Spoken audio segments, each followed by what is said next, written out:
You don't have to look very far to find someone proffering you business advice. What you should do, what you must do, what you can't afford not to do, this type of advice.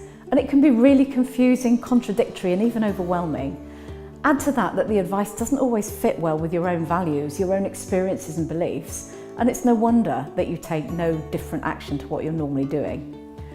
But you see, I think instinct and trust are huge in business, and they start as an inside job. First of all, you need to trust yourself and your own instincts.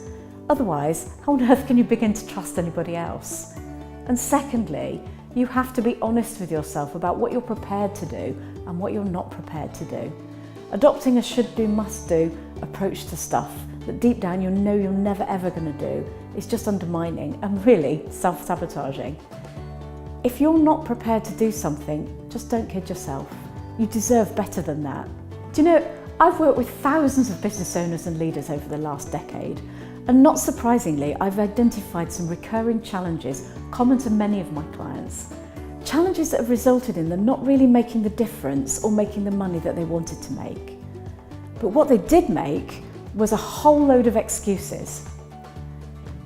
Most people do what they know how to do, what they're comfortable with, and what fits in with what they believe, particularly when it comes to marketing or selling a product or service.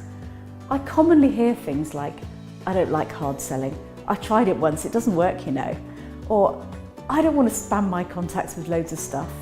And of course, all of these things can be true, but what's more often happening is what they're really saying is, I don't like that idea. What if I'm not good enough? What if they don't like me?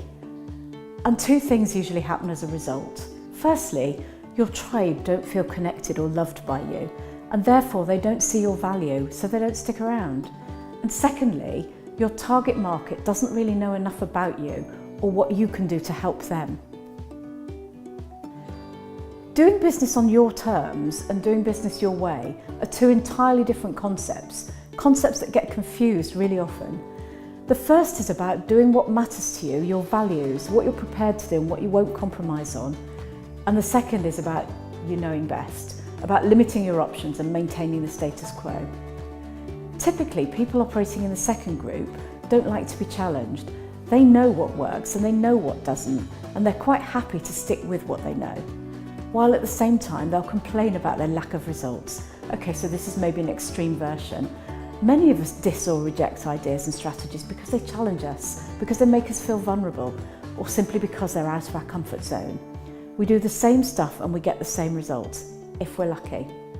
This cycle doesn't break until we make a conscious decision to change, and then we follow it up with the right action.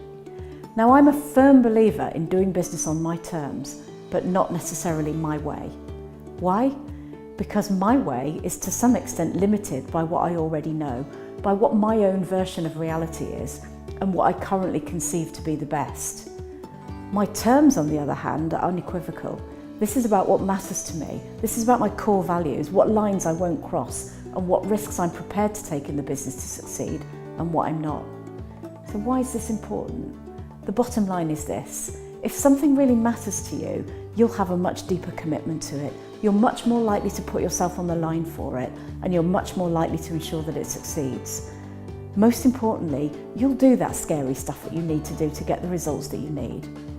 If it doesn't matter enough, you'll make an excuse. You'll do things your way, the way you've always done them, regardless of what the results are. So what now?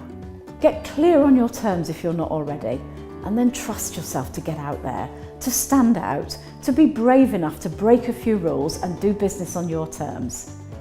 And if you'd like a bit of help, join us in the Brave Scene community. I'll see you in there.